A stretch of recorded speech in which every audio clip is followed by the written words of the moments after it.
Welcome back to the channel, everybody. We're here at the shop in sunny Orlando, where it's brutally hot and nasty humid. Today, we're going to talk about husbandry, and this is where a lot of the topics that we've already discussed are going to kind of wrap back together. So we can start talking a little bit more about what I meant by some of the things we've discussed already. It'll start to make sense as we get into it, because I think husbandry is super important, because this is the part that is reliant on you and your lifestyle. And even more so, the accountability part, because at the end of the day, we have to do the work. So let's go inside and see what we can find.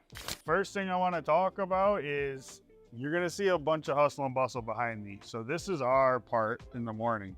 Our husbandry team, they come in and they take care of all the stuff that requires kind of the down and dirty first thing in the morning. You know, all that stuff from cleaning up snail shells, cleaning the glass, cleaning the sand bed, getting rid of algae, finding those little bugger aptasias. All that stuff happens before hours. That way, during the day, for not only us to enjoy it, but everybody who does come to our store, they have an opportunity to see a nice clean reef tank the way that we wish for it to be viewed. To me, husbandry is really keying in on what the corals are telling us. So that means a really good walkthrough. Here we've got 45 or 49 different systems, something like that we test for, but they all deserve the same care, the same attention. So in your case, you know, most people only have 1, 2, or some of the crazy ones 3 or more tanks at home. It doesn't mean that you shouldn't take the time to really look over your tank, because you should. I think that's kind of the number one most important thing here. When we're talking about husbandry, you have to acknowledge everything. These are animals at the end of the day, no different from a dog or a cat, you know, some sort of household pet. They tell you when they're hungry. They tell you when it's time to go out. And you understand that by the little social cues that you have with the animal. And these corals and fish are no different. I think that this is probably the most important to pull it all back together, because once you realize what husbandry is, it is your tank's lifestyle. So if you are a person that just wants a reef tank because it's cool, you want to show it off in your house, chances are that's an ego problem, and it's not going to end well. It takes diligence, and it takes persistence, and it takes a lot of passion and care. So for that reason, the people who generally do the best at keeping a reef tank are people who are very motivated, people who are dedicated, people who have a severe passion for the animal. I would say mostly people who are competitive. And it's kind of an odd one, but competitive individuals tend to do something better and better and better, whether it's against themselves or somebody else. So those are all qualities of reef keepers that are most likely to succeed long term. I've seen enough people come and go on the hobby, and it takes work and it takes personal accountability. So I think that being said, we can move on through the shop. And I want to point out some things that just organically I think should be dealt with. And in the meantime, maybe we'll grab some of the guys and ask them a couple questions. Well, as I'm walking through, there's a couple things I'm acknowledging here. One, look at these acantophilia. That is, I mean, virtually perfect. You can't really ask for more out of that coral, because you can see how full and engorged it is with water, and how it's just kind of flopping its skirt around. You know, naturally, these corals like to lay on top of one another and touch. They're not normally found as a solitary animal. So to me, I'm looking at that going, well, I really wouldn't change anything at all. And then I get here, and it's not very obvious right now, but right here, I'm getting algae growing on these plugs. So this is something that's going to require a little bit of due diligence, and we're going to have to space these out with one additional empty row in between them, so that the snails and the fish can get in there and do their job. Natural predation is the best way to take care of any kind of algae. Generally, as a preventative rather than as a reactive. If it gets too bad, then nothing's going to touch it. But that's something that we have to take care of. Another part of my walkthrough, I find this drain making this noise like this. And it's slurping, and it's obnoxious, and this is intended to be nice and quiet in our retail store. Obviously, that's not the case. So I come over here, and I actually took my knife and I dug out that little hole to allow the air to breathe. and that Durso immediately stop making noise. This again is another example of things that we have to do as our part in order to maintain the functionality of our aquariums. That right there is a good one. You wouldn't think nothing of it. A little tiny air hole can cause your tank to make all that noise. And that right there for me is unacceptable. And it's nothing more than just a quick pick of the salt creep and you're right back to normal. So little things. Again, you know, we're not talking about rocket science here. We're just talking about diligence. Stay up on your equipment maintenance. Stay up on the corals and what they're telling you. And do the work. Really, at the end of the day, that's all it is. Just do the work. Here we have a whole bunch of corals from our VixPick section of the website. And if you ever happen to come into our retail store, you'll find that all these are right here on display for you. So when you get to see it online, you get to see it in person too. So really nice opportunity that I think that everybody should take advantage of, because you get a chance to see how fluffy something like that Tracky is, or how much of a representation our images versus reality. I think that's an incredible piece. Anybody'd be lucky to have it. On this tank here, problem that I'm finding is, I don't know if you can see, right here up against the overflow, all this dust and debris that's floating around. Our last video that we talked about flow and nutrient export, this is a perfect example. That is not skimming properly. So we're gonna kind of have to go back to the drawing board and figure out why. And you can see, if you get the camera in tight on the corals here, all of that debris is actually sticking to the slime or the mucus that those acros produce. So not good, something that we have to address. Alex, Yes, sir. I need to ask you a question. It's on the spot. Where do I put this? That's a microphone. Oh, just hold it.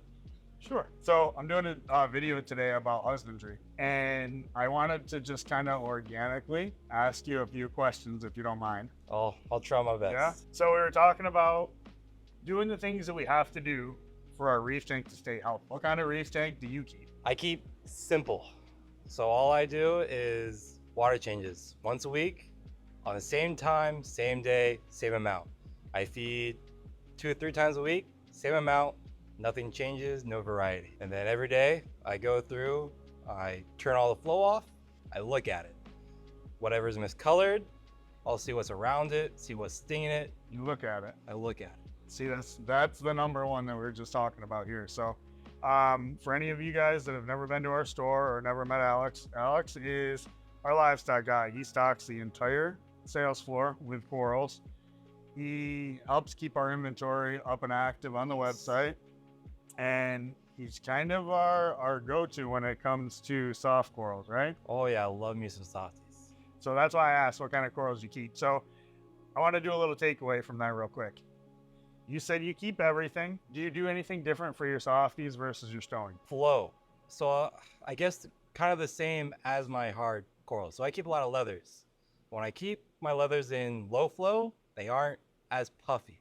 So I try to keep it medium to high flow, but random, super random. And that's how I get my super long palms. You use visual cues to identify whether or not the coral's happy. 100%. I love Just it. look at it. So you can't say that anymore. I mean, that's the point here. If you look at your tank on a regular basis, you know what it looks like at its best. Oh yeah, And you know what it looks like at its worst. 100%. And your goal is to shoot for somewhere in between, but on the higher end, right? Oh yeah. Okay. And one more thing. Do you keep any special parameters in your tank?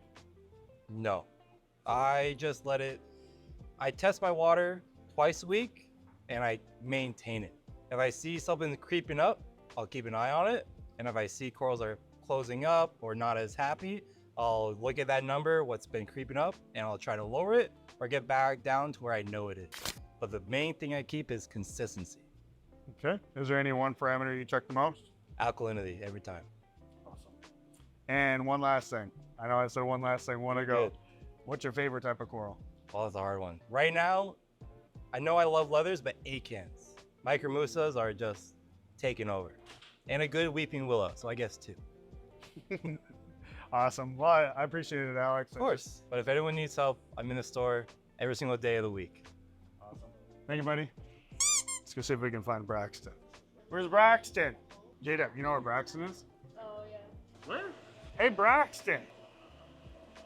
I got a question for you. You got a minute? Yeah. Here, hold on to that. So we're filming today about husbandry. Okay. I wanted to ask you a couple of questions. So in your reef keeping experience, what is the most important thing that you do for the reef tank? Water changes or feeding. Okay. And why do you think that that's so important? I mean, mainly because feeding, because you know your fish, your corals, something's gonna need to eat. You know, we're trying to. I want optimal growth. I want optimal colors. I'm trying to get those out of a coral, so I want to feed the most. And then water changes. I want to pull out all the stuff they're not eating, any of the the waste that they're creating, and anything that may have gotten into the aquarium that shouldn't be in there. Do you keep any different parameters than the average? Typically, it's right around what the salt follows, but it fluctuates. And what kind of salt do you use? The Nio salt, absolutely love it. So what is the elk? Alk is right around 8.5, 8.4, somewhere in that ballpark. And how often do you test that? Weekly. So you test your elk weekly. How about your nitrate and phosphate? Weekly as well. Right now they're sitting pretty low. Nitrate like 1, phosphate about 0.01. So you're like me. So if you were to change any one thing in your reefing hobby, what would it be? The amount I could feed. I would like to be able to feed constantly without having the downside of, a bunch of nitrate and phosphate in the tank. So do you think that you'll ever automate something like that? I'd hope to. I don't want to automate it for pellets, as it's just going to kick hair algae up or something like that. Whereas, pack pods or rotifers, fish eggs, something that you could, keep cold and feed automated throughout the day, that'd be really nice. So one of those cool little like auto feeder cooler type things. Oh yeah. So for those of you who've never been to our store, Braxton works back here in the farm with the rest of the team. You see him down underneath. We've got little quarantine tanks and hospital tanks, and Braxton kind of mans all that. So kudos to him. A lot of corals are saved. I would definitely say that he plays a big role in that. He also takes care of that little 20 that we filmed in the last video. So I guess one more thing. What's your favorite type of coral? Zoas. Every day. I knew it. Every day of the week. Do you have a favorite Zoa? Right now, I'd have to say it's the Northern Lights. Really? Yeah, I trying to get my hands on one, and they're just so beautiful. I think Braxton said kind of in a roundabout way the same thing that Alex did. Put in the work. You hear him, he's testing his water regularly, and he's diligently doing his water testing. He's diligently doing his water changes, and he's feeding. So 3 things that require consistent effort. So we're starting to see a common denominator here with these questions. Thanks, Braxton. We appreciate it. Thank you. Hey, Eli, before you do that, flip that to your shirt. We're filming about husbandry today. Okay. I already blindsided Alex. I already blindsided Braxton. Now it's your turn. Okay, cool. I'm next. What kind of tank do you keep? 20-gallon long. It's a classic Aquarium. And I will say his corals look amazing. So per your regular, like super routine stuff, what do you think is the most important? Water changes, definitely number 1, but also keeping in mind everything that goes into your tank so that you know how much you have to take back out of it. So the whole export part of the hobby. I like that topic. Yeah.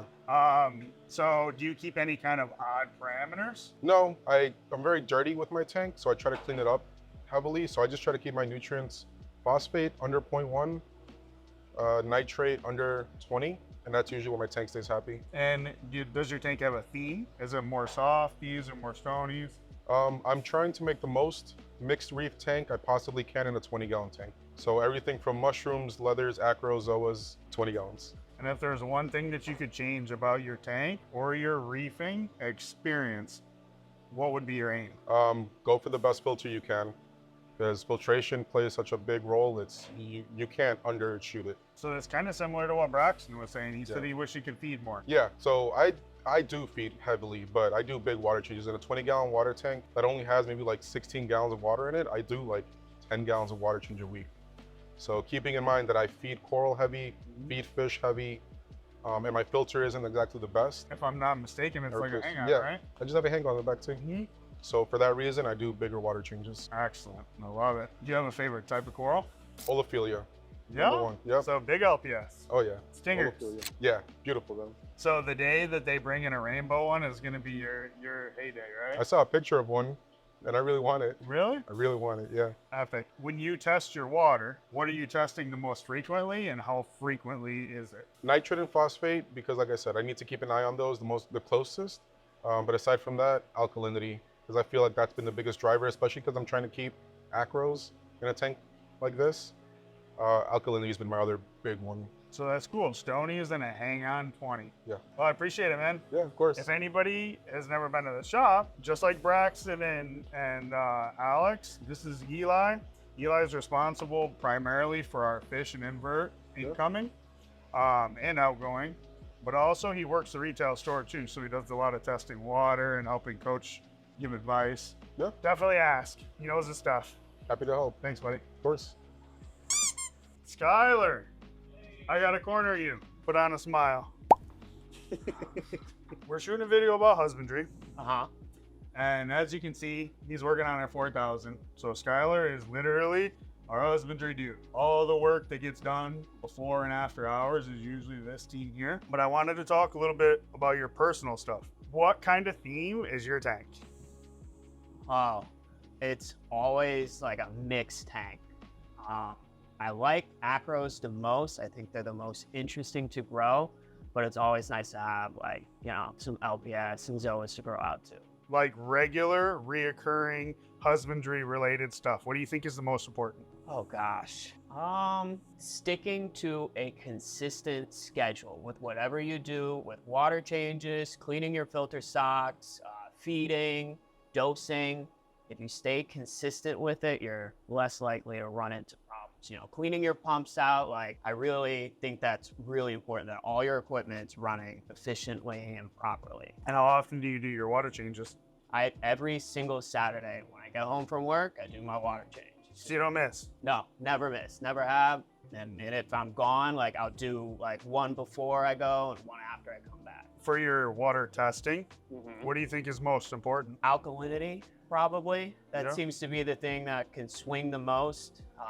But if you aren't putting your hands in your tank, you're not cutting coral, for the most part, that'll stay stable. And then after that, it's nitrate, phosphate. Keeping those in a good ratio and a good, low balance is really important. If you think those three are the most important, how frequently do you test them? It's every week. And then Without fail? Yeah, without fail. And then alkalinity, I would like to do it more if I could, just to really watch it before my water change, after my water change, the middle of the week to see where it's at. If there's any one thing that you could say to the hobbyist crowd from a profession of doing husbandry for worldwide corals, do you have any kind of tips for success aside from being consistent? Actually, yeah.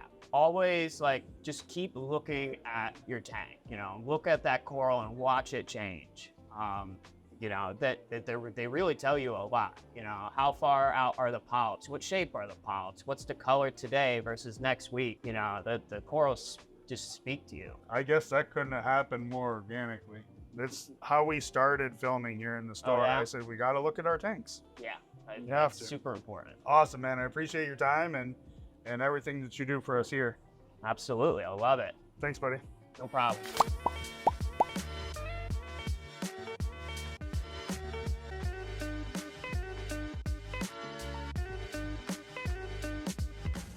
Okay, so I wanted to circle back around. All this film and all this talk doesn't really mean anything unless we actually make a solid point here. And what I wanted to do is I wanted to go over a couple of things. I have a couple of notes here. When we do these tank tour videos, there's a few names that really stick out to us. And the reason why I want to bring them up is because I feel like their tanks are very well put together. And that doesn't necessarily mean that they were growing corals really well. It just means that what they were doing was working. I think anecdotal information is something that's extremely important, which is part of the reason why I went around and I asked the guys at the shop here, what do they do for their tanks? What do they like? What are they into? What works for them? Because it's important. Because not everybody does this the same way. We went and we saw Manny here in Florida and also Francisco, both of which they've done really well. And if you look at their water parameters, they've got like an 8.5 and a 7.4 elk. Not vastly different, pretty close. Calcium 450 and 540. Magnesium 1400 for both of them. Nitrates 20 and 18. And phosphates 0.05 and 0.12. So the only one there that really stands out is the phosphates of 0.12. That's kind of an extreme, but you see a trend here. They're pretty well the same. And then we can go to our Baltimore and our DC trip. We have John in Baltimore, we have Nate in DC, and we have Nick also in Baltimore. We've got 8.1, 8 to 8.5, and 9.9. So the trend there between these 5 individuals is anywhere between 7.4 and 9. That's not a huge range. You know, we can say elk should be somewhere in between 7 and 11. That's a broad range. But out of these 5, that's pretty tight. Calcium at 420, 480, and 450, also pretty close. Magnesium, 13, 1280, and 13. So the guys in Baltimore keep a relatively low mag. I think that this is important to note because no matter what we keep in our systems, no matter how we do it, as long as there's a consistency to support it, I think that the success follows there. I personally keep my elk anywhere between 8 and 9. I'm not the best about it, to be fair. I'm usually pretty good about keeping it in that range, but it does stray. And you can usually see the corals don't do the best when they're outside of that range. But the key factor, everything we talked about from the start of this video to the end is like, really pay attention to your coral. And I think if there's any one thing that we bring away from this video is paying attention to what they're telling us is the most important thing here. So there's no magic sauce. There's no like one and done. We can't just say, do this and your corals are going to be healthy and colorful. It kind of has to all circle back around to doing your part. And that means everything from water testing to cleaning to a solid walkthrough and acknowledgement of everything compared to the day prior or days previous to that even. Water change schedule. Look, there's a million people out there that do it successfully without water changes. But I'm gonna say, kind of controversial. All of our service accounts receive a weekly water change if we're there weekly. They also receive a water change bi-weekly if we're there bi-weekly. And they also receive a water change if we're there monthly. So that goes to say that every time our service team shows up on the job, they're getting a water change. So there's nothing more important in our eyes than resetting. And that is every single week by percentage, we're replacing a certain amount of water. Like Braxton said, we're getting the waste out.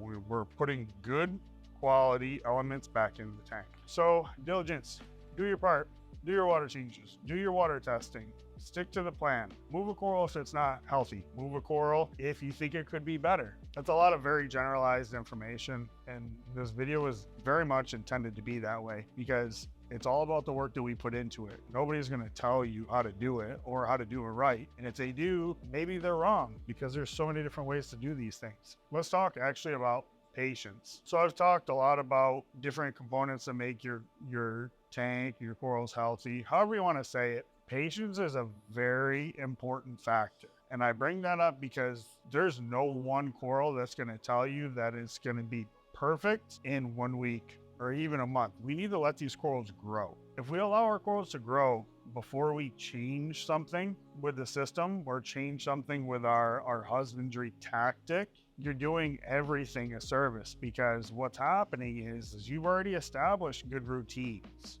if the corals are growing. You've already established good patterns of maintenance. You've already established if the coral is going to live because obviously if it's growing, it's close to thriving or thriving. Don't wait until it's a month or 3 weeks or even a week later. Wait until the coral shows you good signs of health, which is in the stony coral, you know, a nice healthy growth ring, maybe it's a month, or in an acro, nice blue tips all the way around the leading edge of the coral. Let those corals do what they naturally do before we adapt, because it does take time. And that's something that nobody wants to hear is like, leave it alone. Take your time, buy one coral at a time. See what the result is. After 3 weeks, if that coral is big and healthy, then let it be, and then maybe purchase another coral. And I'm not saying that because you shouldn't buy multiples at a time. I'm saying if you want to do it properly, acknowledge what the coral tells you. So circling back around, that's all we talked about today is pay attention to your tank. Again, we're going to be Reefapalooza in California at the beginning of September. Make sure you come see us then. I think we're going to be bringing some really super nice corals to the show. And make sure to stop and say hi. because I love to meet all of you. All right, so I'm going to leave it with that. If this topic alone is a little confusing and it seems out of context, well, we have our first video in this series, and then we just recently talked about flow and nutrient export. So you can check that out. If you guys like this content and you want to check back with us on our next one, make sure you hit the subscribe and the notification bell, because otherwise you're not going to know if we just came out with a new video. So thanks again for viewing, and we'll see you then.